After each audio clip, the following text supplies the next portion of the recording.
तो चैप्टर 9 जो है कॉर्पोरेट एक्शन के ऊपर है। इसका लर्निंग ऑब्जेक्टिव क्या है, क्या क्या अपन पढ़ेंगे? Dividend, right issue, bonus issue, stock splits, consolidations, merger, acquisition, demerger, spin off, scheme of arrangement, loan restructuring, buyback of shares, delisting and relisting of shares और शेयर स्वैप। बहुत इंपॉर्टेंट चैप्टर है, बहुत सारा क्वेश्चंस घुमा फिरा के पूछता है। इसमें बहुत सारे कंफ्यूजिंग क्वेश्चंस आते हैं। ठीक है, तो प्लीज इसको याद रखिएगा, एक एक लाइन, एक एक वर्ड इस चैप्टर का बहुत ज्यादा इंपॉर्टेंट है। तो philosophy of corporate actions.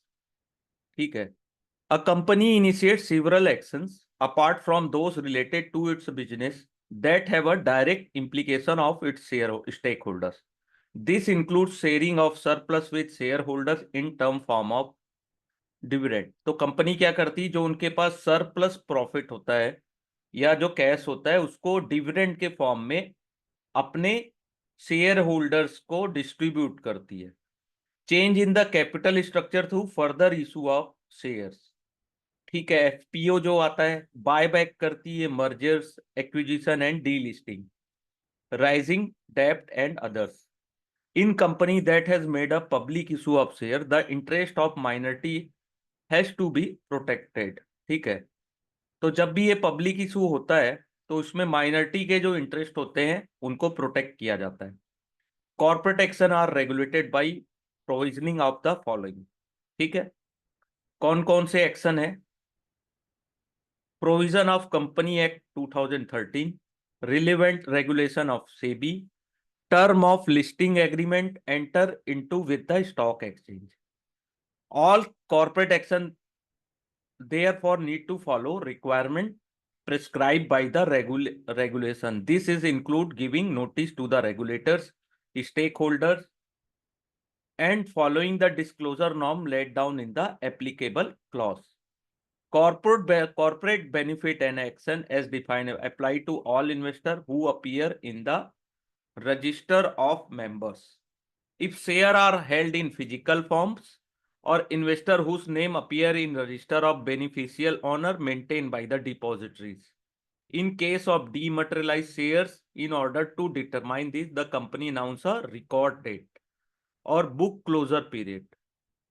And investor whose name appear on record on this date becoming eligible shareholder to receive notice of relevant corporate action and benefit, जिसको अपन रिकॉर्ड डेट बोलते हैं।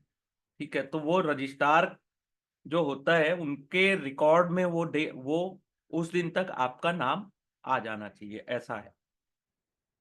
तो पहला जो होता है वो है dividend. Post tax profit in business belong to the share holder and the company can broadly do two thing with those profit. ठीक है, पोस्ट टैक्स प्रॉफिट जो होता है वो किसको बिलोंग करता है? शेयर होल्डर और कंपनी को।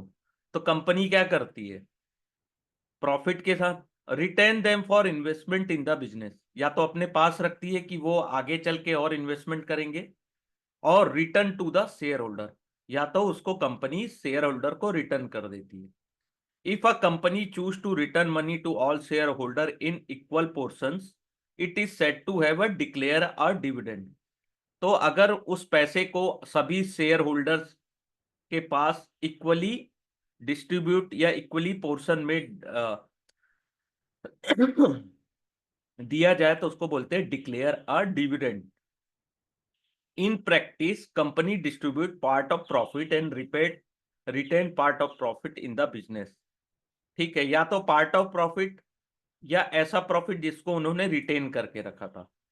The proportion of distribution and retention of profit will depend upon opportunity available in flocking back the profit into the business, nature of management, expectation of shareholder, and ultimately the availability of cash in business to distribute to the shareholder.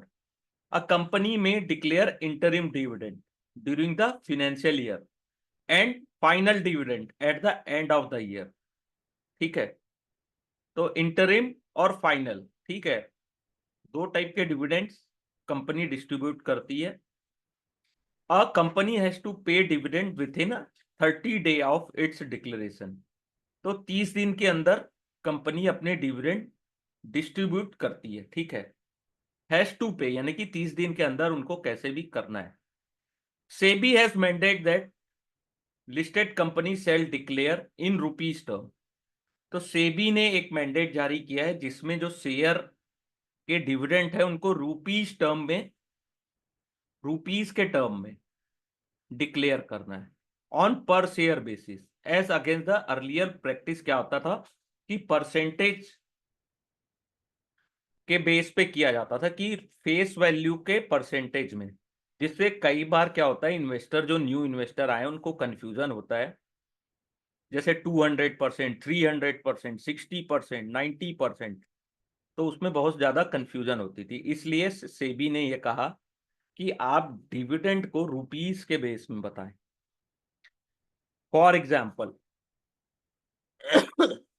if 50% dividend is declared by two company A and B with different face value of 2 and 10, investor in company A will receive a 1 rupees as dividend against ₹5 in the case of B। तो ₹2 का 50% कितना हुआ? 1 rupees.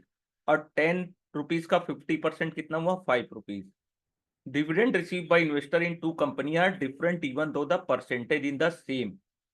सबके percentage same है लेकिन dividend की जो value है वो डिफरेंट है। In the interest of the investor company are now require to declare the dividend as ₹1। ठीक है, तो कंपनी कैसे डिक्लेयर करेगी? ₹1 पर शेयर। और कंपनी बी कैसे डिक्लेयर करेगी? ₹5 पर शेयर। परसेंटेज में उनको डिक्लेयर नहीं करना है। Historical dividend track record of company में seen from pay out ratio which is calculated by dividing the company's dividend per share by earning per share. तो pay out ratio कैसे निकालते हैं? कंपनी कितना डिविडेंड पर शेयर दे रही है और company का अर्निंग पर शेयर कितना है।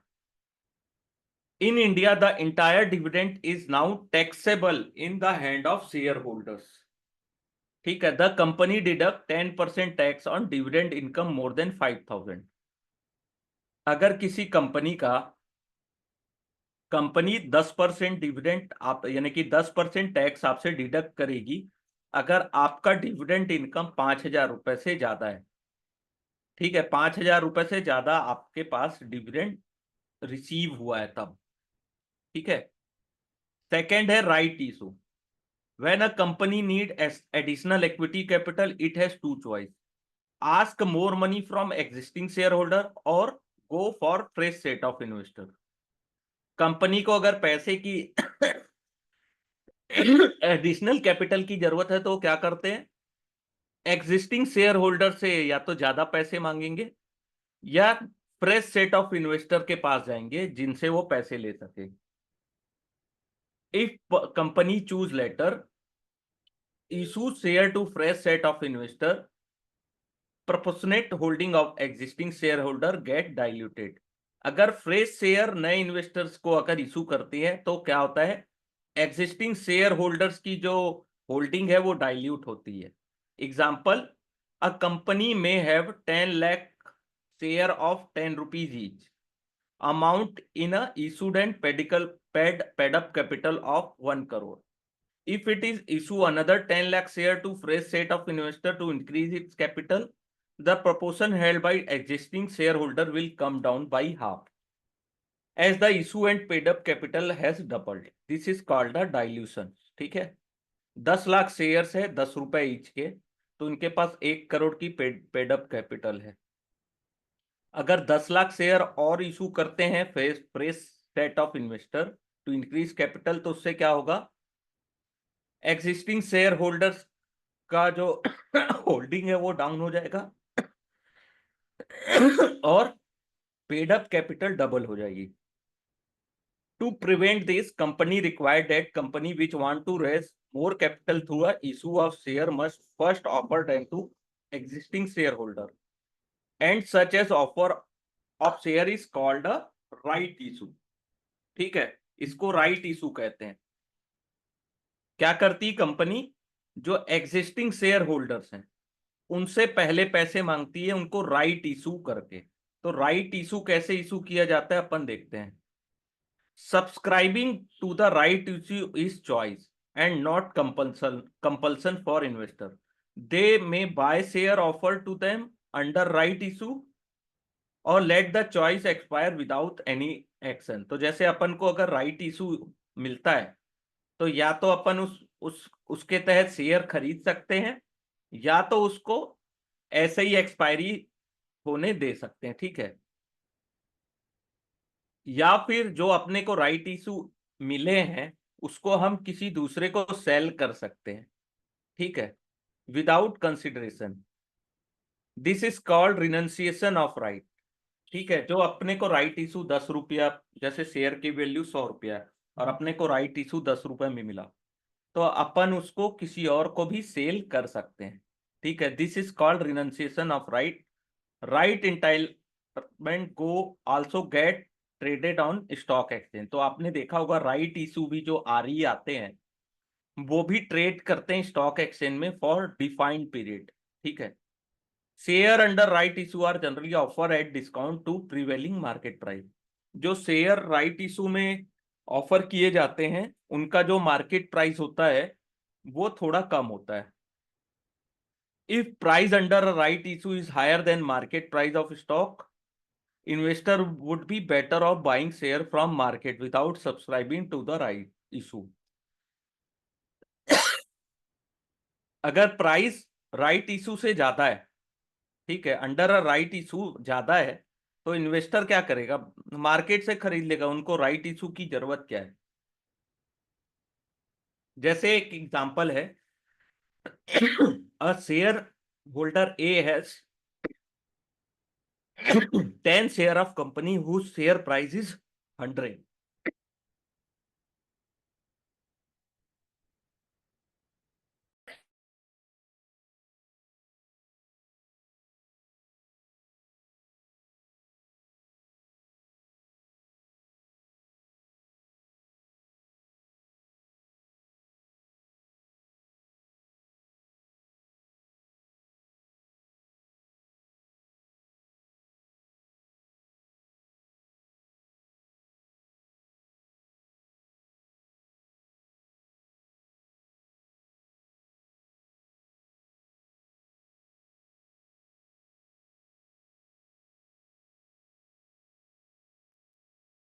तो एक शेयर होल्डर ए है, उसके पास 10 शेयर ऑफ कंपनी है जिसके शेयर प्राइस 100 रुपीज है।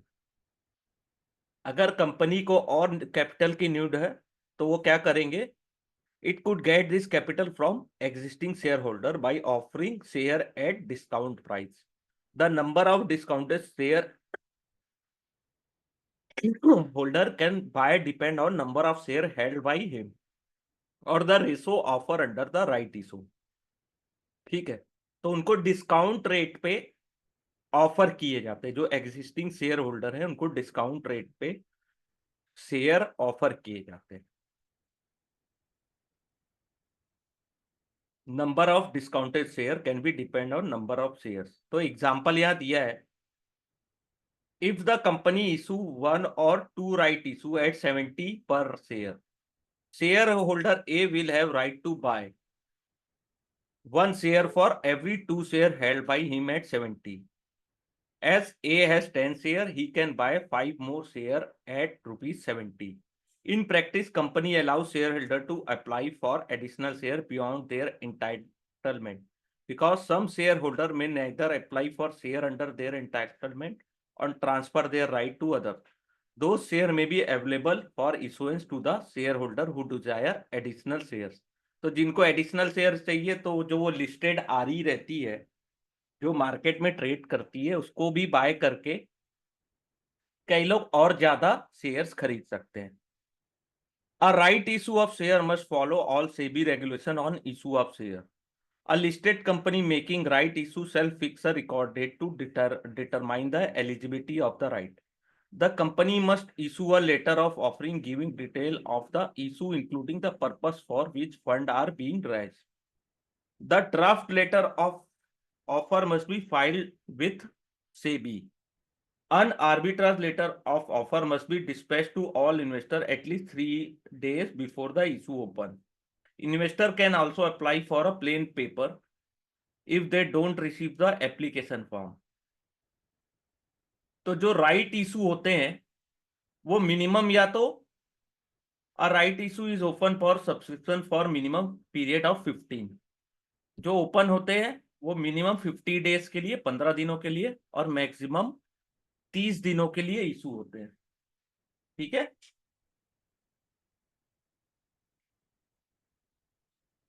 A result of right issue, total number of outstanding share goes up with corresponding increase in the cash in the asset side of the balance sheet.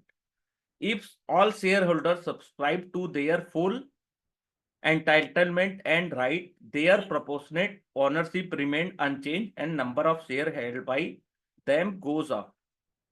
ठीक है। तीसरा जो होता है वो होता है बोनस इशू। तो अभी बहुत ज्यादा बोनस का आपने देखा होगा कि रिलायंस ने भी बोनस इशू किए थे। तो बहुत सारे लोगों को ये लग रहा था कि 2600-2700 रुपए का शेयर है, बोनस मिलेगा तो पैसे डबल हो जाएंगे। तो बोनस मिलने से पैसे डबल नहीं होते हैं। ठीक है। 2700 रुपए का है तो एक और 2700 रुपये का शेयर फ्री में मिलेगा, ऐसा नहीं होता है। तो bonus issue is also known as equity dividend, is an alternative to cash dividend. Bonus share are issued to existing shareholder by company without any consideration from them. ठीक है। एग्जिस्टिंग शेयर होल्डर्स को दिया जाता है, उनसे कोई consideration नहीं किया जाता। The reserve lying in the book of company get transferred to another head, paid up or subscribed capital. The shareholder do not pay anything for this share or there is no change in the value of their holding. तो उनकी value में कोई change नहीं होता है। ठीक है। Pre and post, जैसे आज भी रिलायंस अगर 2700 रुपए का है और बोनस मिलने के बाद भी जो आपका इन्वेस्टमेंट वैल्यू है वो 2700 रुपए ही रहने वाला है। बस ये होगा कि आपको बोनस के तौर पे मिला तो वो स्टॉक 1/2 हो जाता है। The issuance of bonus share is more to influence the psychology of investor without any economic impact. तो बोनस शेयर का क्या रहता है, वो साइकोलॉजी इन्फ्लुएंस करता है इन्वेस्टर का, इकोनॉमिक इंपैक्ट कुछ नहीं होता। The entitlement to the bonus share depend upon existing shareholding of the investors. A bonus issue in the ratio of 1/3 entitle a shareholder for one bonus share for every 3 share held by them. तो जिनके पास 3 share है उनको एक bonus share issue किया जाएगा। The company make the bonus issue out of its free reserve built by genuine profit. तो bonus issue का कैसे होता है, कंपनी के पास कितने फ्री रिजर्व पड़े हुए हैं जो कि जेन्यून प्रॉफिट से आए। Reserve build from revaluation of assets are not allowed to the consideration for making a bonus. ठीक है। रीवैल्यूएशन ऑफ असेट से जो रिजर्व बने हैं उससे बोनस नहीं दिया जाता, प्रॉफिट से दिया जाता है। Company can not make bonus issue, और ऐसी कौन सी कंपनी जो बोनस नहीं दे सकती, तो जो if it has default on payment of interest और प्रिंसिपल और एनी डेट सिक्योरिटी इशूड और at any fix deposit rise. तो अगर आप डिफॉल्ट कर रहे हैं इंटरेस्ट पे, प्रिंसिपल पे, डेट सिक्योरिटी में या फिक्स डिपॉजिट में, तब आप बोनस इशू नहीं कर सकते। Issuance of bonus share is term as capitalization of reserve as total number of share goes up without any economic change in the profit. तो total number of shares double हो जाते हैं, तिबल हो जाते हैं। ठीक है। लेकिन उसका इकोनॉमिक इंपैक्ट कुछ नहीं होता। एंड लॉस स्टेटमेंट और balance sheet per share data. ठीक है। Earning per share, book value पर शेयर, मार्केट प्राइस पर शेयर। ठीक है। ये ऐसा कुछ होता नहीं है, अर्निंग पर शेयर भी उतने ही होते हैं, है ना। मार्केट प्राइस पर शेयर है उसमें डिफरेंस पड़ता है, मार्केट प्राइस उतना ही है लेकिन वो हाफ हो जाता है वैल्यू उसका। जैसे रिलायंस का भी 2700 था तो 1350 रुपए में उसका बोनस इशू हुआ था। ठीक है। जस्ट हाफ, क्योंकि एक शेयर के पीछे एक शेयर उन्होंने दिया था। ठीक है, अब इसमें एक एग्जांपल दिया है, if share of company were trading at 1000 rupees, ठीक है, प्रायर टू बोनस, बोनस आने वाला है तो 1000 रुपये पर शेयर पे चल रही थी। Post bonus on 1/1 price, fair price of share is likely to come down to 500 to maintain post bonus market value of holding equivalent to pre bonus market value. तो इनका जो फेयर प्राइस है वो 500 आ गया to maintain post bonus value of holding. ठीक है, therefore mathematically the value of investor holding pre bonus at 1 lakh rupees था, 100 शेयर इंटू 1000, अभी भी 200 शेयर इंटू 500, तो उतना ही रहा, 1 लाख ही रहा। Actual market price of share post bonus will be around 500 and it will depend on market factor of demand and supply. तो जो market price है वो 500 हो गया, लेकिन उसका जो प्राइस है वो डिपेंड क्या करता है, डिमांड एंड सप्लाई के ऊपर। तो जैसे अभी मार्केट में सप्लाई ज्यादा हो रही है, डिमांड कम है, तो मार्केट गिर भी रहे हैं। आज एशियन पेंट 9% गिरा है। Stock split, stock split a corporate action where the face value of existing share holder is reduce in a defined ratio. तो जैसे किसी स्टॉक का फेस वैल्यू 10 रुपए था, उसको स्प्लिट कर दिए 1/5 में, तो क्या हुआ, जो नया फेस वैल्यू कितना हो गया, 2 रुपए। ठीक है, if investor hold 100 share of company with face value of 10, stock split in ratio of 1/5, तो नए जो शेयर्स कितने हो गए उनके पास, 500, और फेस वैल्यू कितनी हो गई उसकी, 2 रुपया स्प्लिट होने से। From the company perspective there is no change in share capital.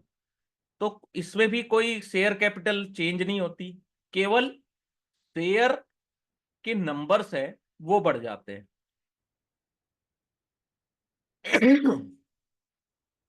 ठीक है, company considering split their share if price of share in the secondary market are seen to be very high. तो split कब किया जाता है, जब company को यह लगता है कि जो सेकेंडरी मार्केट है उसमें जो हमारा स्टॉक का जो प्राइस है बहुत ज्यादा हाई हो गया है। तो उससे क्या है कि ज्यादा हाई प्राइस के शेयर्स में इन्वेस्टर ज्यादा इंटरेस्ट नहीं लेते हैं, ऐसा कंपनी का सोचना है।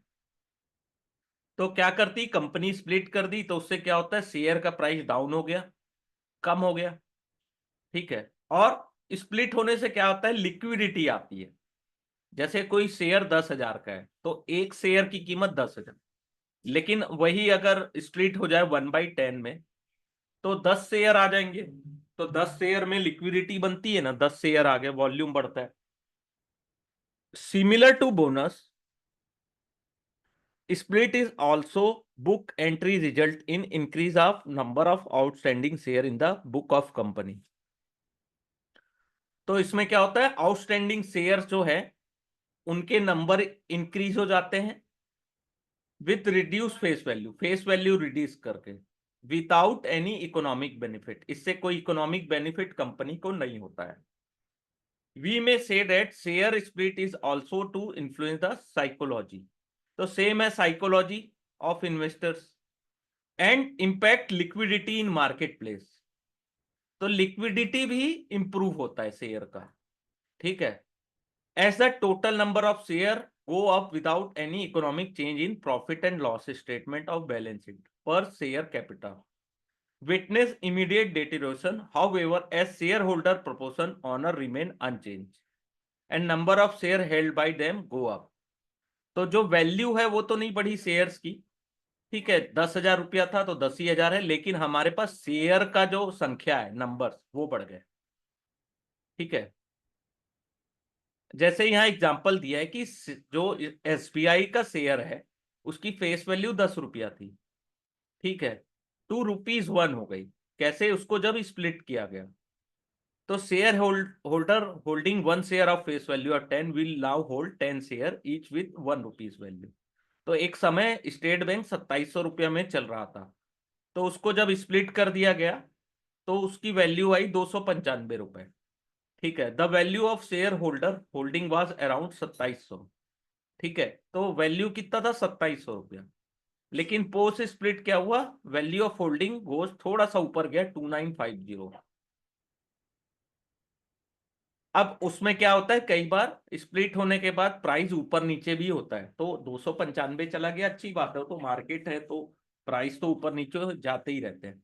तो force of demand and supply, ठीक है। तो यही बता रहे हैं कि 1 रुपए 10 रुपए फेस वैल्यू थी, वो 1 रुपीज हो गई बस। शेयर कंसोलिडेशन क्या होता है कि जैसे 10 शेयर है, कोई शेयर 10 रुपया चल रहा है, तो उसको कंसोलिडेट करके 5 शेयर या 10 शेयर से 1 शेयर, जस्ट जस्ट आप सोचिए तो स्टॉक स्प्लिट का जस्ट रिवर्स। तो 10 शेयर को मिला के 1 शेयर बना दिए, ठीक है। तो उससे क्या हुआ, face value of share will go up to 5 times, यानी कि उसकी वैल्यू तो 5 गुना हो गई, लेकिन हमारे जो पोर्टफोलियो में उसकी वैल्यू है वो उतनी ही रहेगी, ठीक है। अब यहाँ पे एग्जांपल दिया है, if investor hold 500 share of company with face value of 2, a stock consolidation in ratio of 5:1 with will reduce the number of share held by them 100, ठीक है। 500 शेयर थे और 5:1 में कंसोलिडेट हुआ, तो अब अपने पास कितने शेयर आ गए, 100। But the face value of share will go up to 10, पहले 2 था उसका फेस वैल्यू, अब 10 हो गया। From the company perspective there is no change in share capital since decrease in number of share is offset by corresponding increase in fair value. तो share value, जो share capital है वो उतनी ही रही, number of shares की जो counting थी वो कम हो गई, और फेस वैल्यू जो था वो बढ़ गया। Company consider consolidating their share if price of their share in the secondary market are seen be very low. Company consolidate कब करती है, जब उसको लगता है कि शेयर के प्राइस बहुत कम है मार्केट में, तो ज्यादा इन्वेस्टर उस पर ध्यान नहीं दे रहे हैं, तो क्या करते हैं, कंसोलिडेट करके उसके प्राइस को बढ़ा देते हैं। Similar to bonus and split, share consolidation a book entry result in reduce number of outstanding share in book of company with increase in face value without any economic effect. तो तीनों जो bonus, split और consolidation है, इसका कोई भी economic impact नहीं होता है। We may say that share consolidation is also to influence the psychology, same term psychology of investor without any economic benefit, ठीक है। अब यहाँ पे एक एग्जांपल दिया है, if share of company were trading at ₹5 per share to consolidate और post consolidate on 5:1, तो नया क्या वैल्यू आ गया, ₹25, ठीक है। तो ₹25, तो उसकी वैल्यू पहले कितनी थी प्री कंसोलिडेट, 500 शेयर इंटू 5, अब वही 100 शेयर हो गए ₹25 के, तो इसमें कोई इकोनॉमिकल चेंज नहीं आया, ठीक है, केवल शेयर की संख्या बस कम हो गए। Merger and acquisitions, merger acquisition and consolidation are corporate action which result in change in the ownership structure of company involve in merger the acquire buy up the share of target company and it is absorbed into acquiring company and cease to exit। तो जो merger acquire, merger में क्या होता है, जो acquire रहता है वो क्या करता है, किसी भी टारगेट कंपनी के ज्यादा से ज्यादा शेयर्स को वो खरीदते हैं, ठीक है, ज्यादा से ज्यादा को खरीदते हैं और उसको एब्जॉर्ब करते हैं। The assets and liability of target company are taken over by the acquire. तो जो एक्वायर करता है उन उसके पास असेट्स एंड लाइबिलिटी कंपनी की चली जाती है, ठीक है, टेकन ओवर, टेक ओवर करते हैं। In a acquisition or taken over, the acquire company acquire all a substantial portion of stock of target company. Both entity typically continue to exist after the acquisition. In a consolidate company combined together to form a new company. ठीक है, consolidate में क्या होता है, company combine होती है और एक नया कंपनी बनाते हैं, लेकिन मर्जर में क्या होता है, सीज टू एग्जिस्ट, ठीक है, यानी कि जो कंपनी है वो उसी के नाम से चलती है, ठीक है। और कंसोलिडेट में क्या होता है, एक नया कंपनी के नाम से खोलते हैं लोग। Following are some of the motive behind merger and acquisition. पहला होता है सिनर्जी, इसको याद रखिएगा, एग्जाम पॉइंट से बहुत इंपॉर्टेंट है। Each company may have distinct efficiency that when combined together may result in greater economic benefit. ठीक है, जब दो कंपनीज को कंबाइन किया जाता है तो उसको ज्यादा इकोनॉमिक बेनिफिट मिलता है. The company entity can benefit from economy of scale, forward and backward integration and expanding the market for their product and service, increase revenue and market share. If two competitors go through merger and acquisition, it will result in increased revenue and market shares. Geographical or other diversification. Acquiring company in different geography or complementary business space may be significant competition advantage to the acquire. ठीक है, जैसे बाहर देश की companies को अगर acquire करते हैं तो उससे क्या होता है, कंपटीशन का एडवांटेज मिलता है. Taxations. A profit company can buy a loss-making company to enjoy tax shield against the loss of the target company. ठीक है, टैक्सेशन का भी प्रॉफिट फायदा मिलता है. The shareholding pattern of listed company may change due to substantial acquisition of share and voting right of acquire and person acting in concert with the acquire. तो share holding pattern भी change हो जाता है, companies का voting right भी change हो जाता है.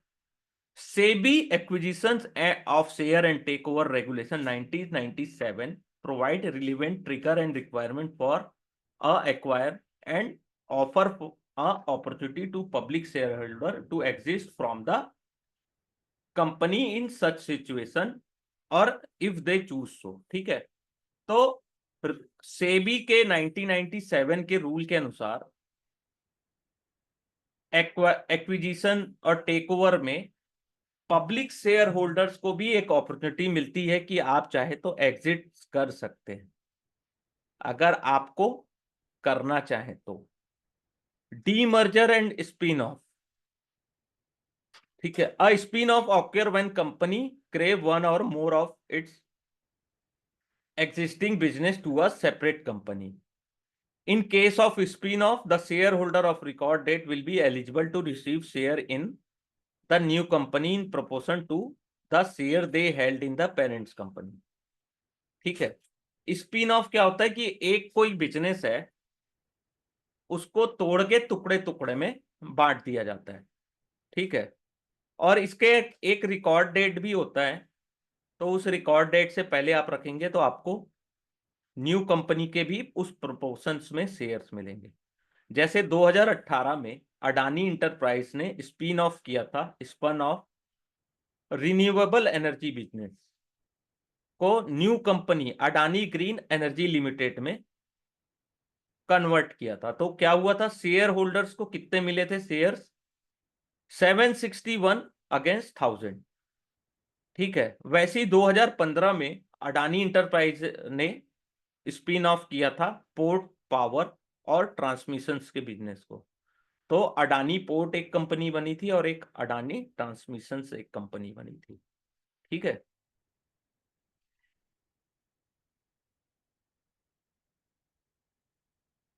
वैसी है scheme of arrangement. Some company may fail to fulfill its obligation to its creditor and to certain class of shareholder. Under such condition, company and creditor of member may enter into a scheme of arrangement to settle the issue. ठीक है, कोई कई तो company होती है जो creditor के obligation को फुलफिल नहीं कर पाती या पेमेंट टाइमली नहीं कर पाती, तो कंपनी और क्रेडिटर्स के मेंबर मिलके स्कीम ऑफ अरेंजमेंट एक प्रोग्राम एक यानी कि एक अरेंजमेंट करते हैं जिसको स्कीम ऑफ अरेंजमेंट कहते हैं to settle the issue. The scheme of arrangement is a court monitored settlement process between the company and its creditor of members. तो जो सेटलमेंट होता है कोर्ट की मॉनिटरिंग में होता है कंपनी और क्रेडिटर के बीच.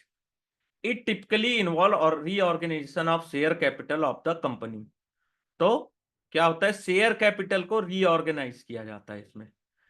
It may involve the existing shareholder relinquish part of their ownership in favor of creditor or consolidation or division of class of shares.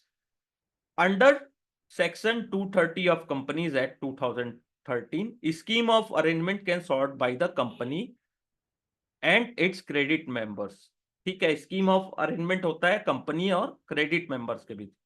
The person claiming the scheme of arrangement shall approach to the NCLT.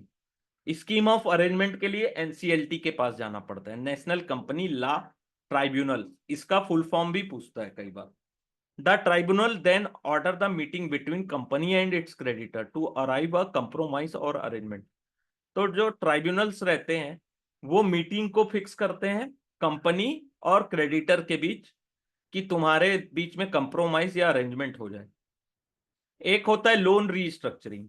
Loan restructuring or debt restructuring is a mechanism available to company in financial distress who are unable to meet their obligation to their lenders to restructure their debt by modifying one or more of the term of loans.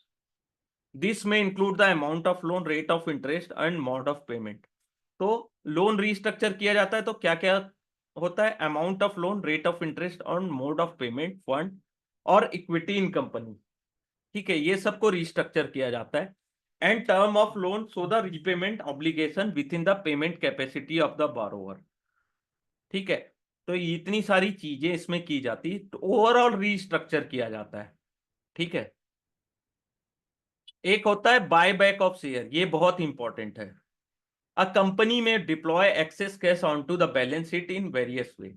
It may use the money to expand business or grow or reduce its liability by paying back or reducing its borrowing. ठीक है, company के पास बहुत ज्यादा excess cash है balance sheet में, तो वो क्या करते हैं, या तो अपने बिजनेस को एक्सपेंड करेंगे, अपनी लाइबिलिटी को कम करेंगे, बोरोइंग को कम करेंगे, या फिर distribute to the share holders, तो शेयर होल्डर्स को डिस्ट्रीब्यूट कर देते हैं। If the choose the third option, management need to choose between homogeneous distribution of this money among all shareholders through dividend, or it would offer a choice to the shareholder to have the money through selling their share back.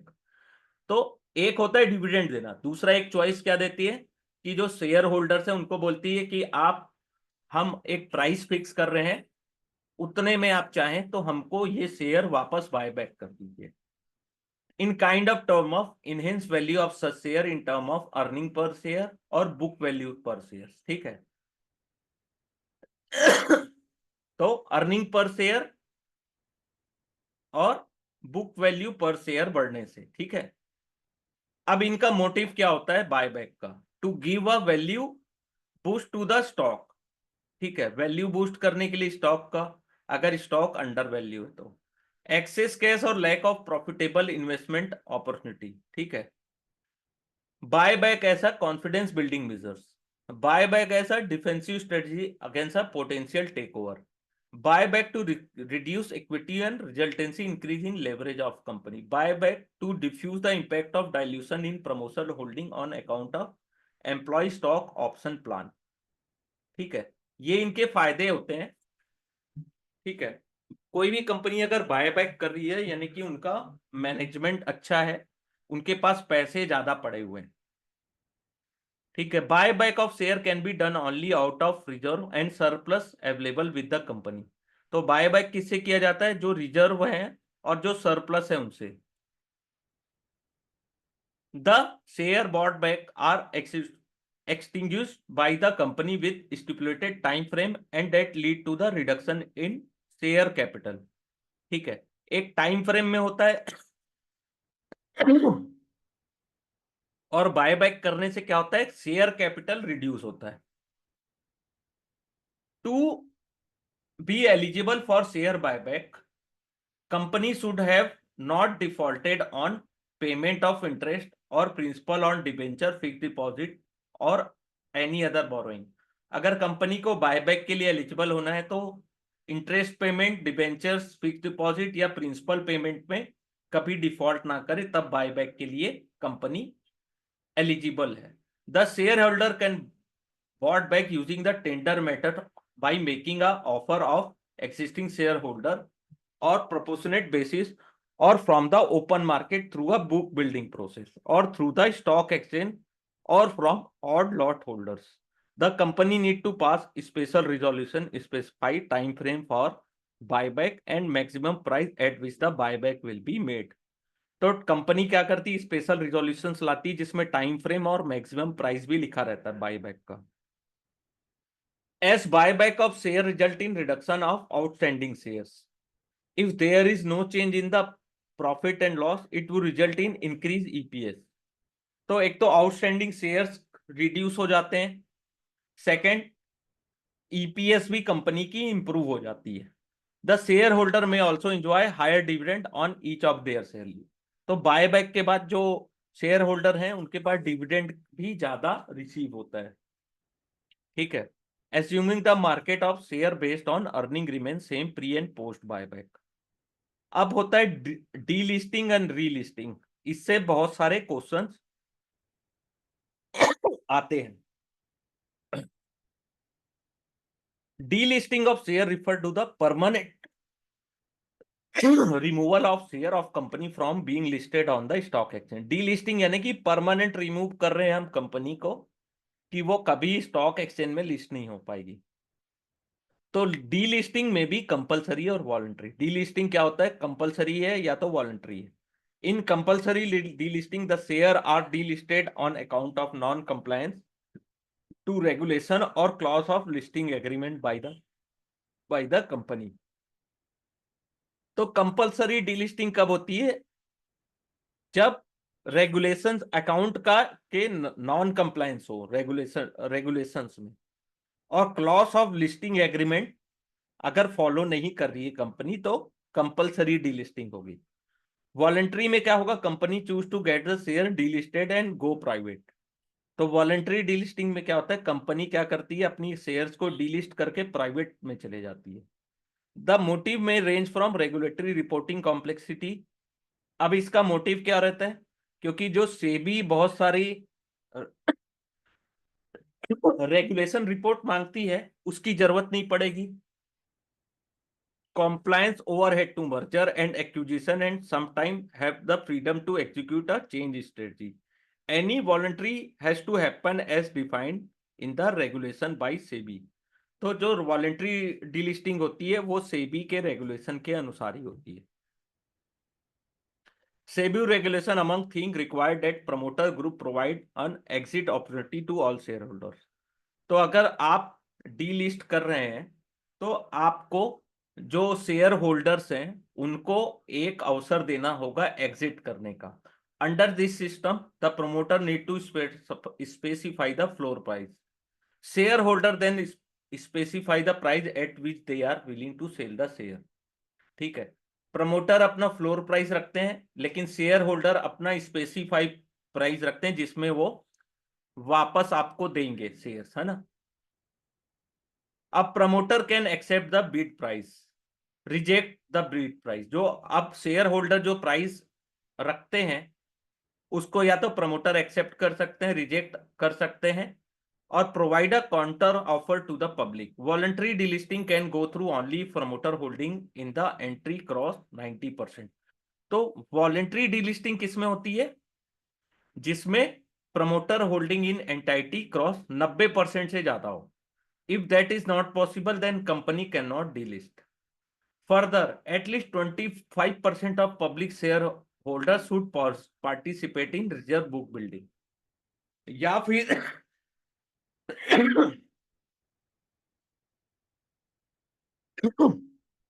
या फिर जो 25% share holder हैं वो reserve book building पे participate करें. अगर company delist कर दी लेकिन फिर भी कुछ शेयर पब्लिक के पास पड़े हैं तो the share holder should have the right to sell their share to the promoter, और promoter offer to buy those share at exit price within a 1 year. तो विद इन अ 1 ईयर आप वापस चाहें तो share holder को उसको cell कर सकते हैं. दो, और इसमें क्या नियम है, no minority share holder can be force to exit at the time of delisting from the stock exchange. अगर कोई माइनॉरिटी शेयर होल्डर्स हैं उनको आप फोर्स नहीं कर सकते एग्जिट करने के लिए डीलिस्टिंग के टाइम पे. ठीक है. Delisting can be come for relisting. SEBI through its regulation specify the time limit post the company can relist its shares. अगर डीलिस्ट हुआ है तो वापस रीलिस्ट भी हो सकता है. As per SEBI regulation 2009 company can apply for relisting 5 year after delisting, 5 साल 5 साल के बाद अगर आपने डी लिस्ट किया है, उसके 5 साल बाद आप उसको वॉलेंट्री डी लिस्टिंग कर सकते हैं। ठीक है, अगर आपने वॉलेंट्री डी लिस्टिंग की है तो 5 ईयर बाद उसको आप रीलिस्ट कर सकते हैं। और 10 year after D listing in the case of compulsory, अगर कंपल्सरी डी लिस्टिंग हुई है तो 10 साल बाद। तो इसको याद रखिएगा, इसमें से क्वेश्चन आते हैं। स्वैप सिंपल, शेयर स्वैप जो होता है वो सिंपली एक्सचेंज ऑफ समथिंग, यानी कि मैंने आपको दे दिया और आपसे मैंने ले लिया, तो उससे शेयर के प्राइस में कोई इफेक्ट नहीं पड़ता है। Share swap means exchanging one set of share with another set of share. The term share swap is often used during the merger or acquisition of company when acquiring company used its own stock as cash to purchase the business। ठीक है, अपने stock देके business को purchase करना। Each share holder of acquiring company receive a pre determined amount of share from the acquiring company. ठीक है, जो पहले से डिसाइडेड प्राइस है उस प्राइस पे कंपनी उसे एक्वायर कर रही। Before the swap acquire each party must accurate value it's company so that a fair swap ratio can be calculated. तो जो स्वैप होने से पहले जो दोनों पार्टी है उनको अपने कंपनी का फेयर वैल्यू पता होना चाहिए। तो उससे क्या होगा, फेयर वैल्यू, जो स्वैप रेशो है वो फेयर कैलकुलेट किया जा सकता है। ठीक है, ये चैप्टर 9 था, बहुत इंपॉर्टेंट है, इसमें से 2-4 क्वेश्चन तो आते ही आते हैं। ठीक है, तो बहुत इंपॉर्टेंट है। यहाँ पे अगर कोई डाउट है तो प्लीज आप मुझसे पूछ सकते हैं।